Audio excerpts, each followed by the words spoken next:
I chose holding Robert's hand for 7 more days, over having a roof over my head. An 80-year-old widow slowly steps into the courtroom, leaning on a wooden cane. At first glance, it looks like a simple case. Just another unpaid rent dispute. But within minutes, it becomes something no one in that room will ever forget. Her name is Margaret Sullivan. She wears a neatly pressed floral dress and clutches an old leather purse tightly against her chest. Her hands tremble.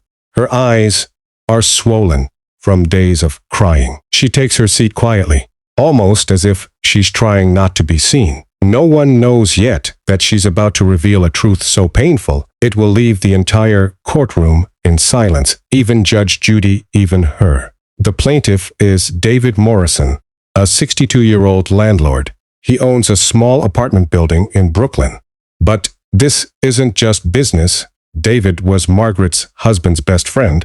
They fought in Vietnam together. They survived war together. And for over 4 decades, Margaret and her husband Robert lived in David's building, never missing a single rent payment until 3 months ago. Suddenly, the payments stopped. The calls went unanswered.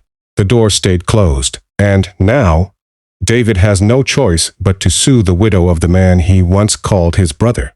But there's something he doesn't know. Something no one knows. Why did Margaret stop paying? And when she finally speaks, it changes everything.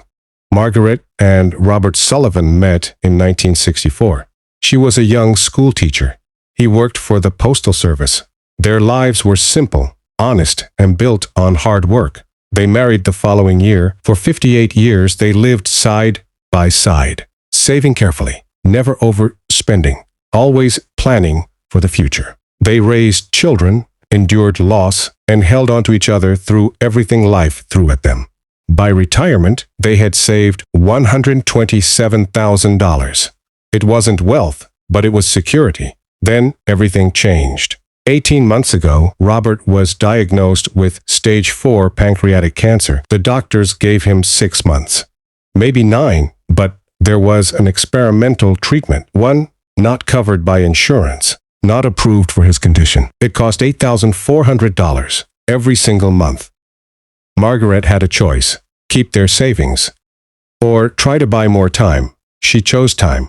Month after month, she paid for the treatment. She watched their savings disappear. $120,000, $100,000, $80,000, until there was nothing left. But Robert was still alive, still holding her hand, still smiling at her every morning, so she kept going.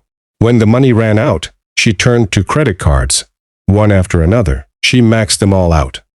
Over $30,000 in debt, because stopping the treatment meant losing him sooner, and she couldn't do that. 3 months ago, the choice became impossible. She had $847 left.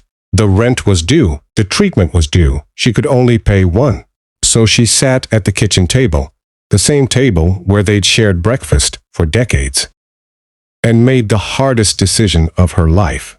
She chose her husband. She chose 7 more days with him over keeping her home. And then she made that same choice again and again. Robert passed away 8 weeks ago. Margaret was by his side, holding his hand until the very end. He lived 7 months longer than expected, 7 months that cost everything. Now she sits in court, alone, in debt, and facing eviction. Judge Judy looks up. "Mrs. Sullivan," she says gently, "why did you stop paying your rent?" Margaret tries to speak. At first nothing comes out, then finally, a whisper. "My husband died." The room shifts. Even David looks stunned. Judge Judy leans forward. "When did he pass?" 8 weeks ago. A pause, then the question that changes everything. "You stopped paying 3 months ago. What happened then?" Margaret takes a deep breath and begins. She tells the whole story. The diagnosis, the treatment, the cost, the savings disappearing, the credit cards, the final choice. Her voice shakes, but she doesn't stop. "How do you tell your husband of 58 years that he's not worth it?" she says. "How do you choose money over the person you love?" Tears fall as she continues. "I chose him. Every time.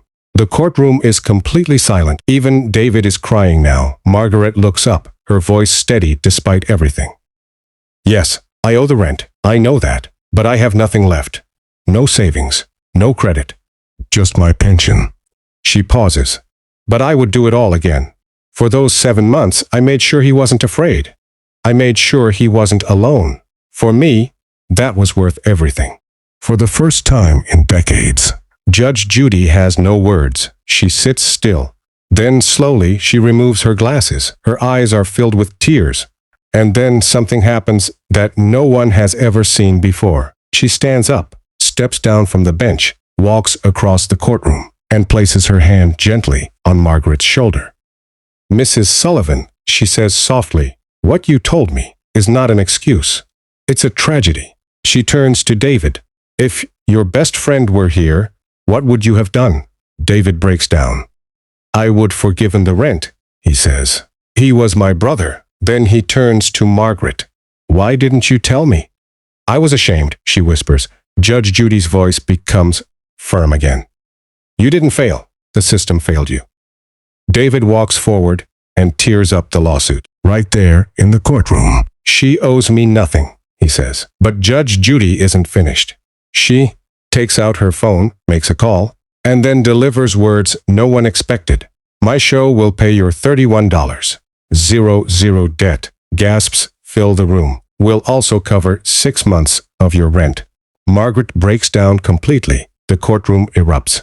And for the first time in a long time, justice feels like something more than rules. It feels like humanity. 6 months later, Margaret is still in her home. Her debt is gone. Her life slowly rebuilding. And her story has touched millions because sometimes greatest act of love is choosing a person over everything else. And sometimes world reminds you that compassion still exists.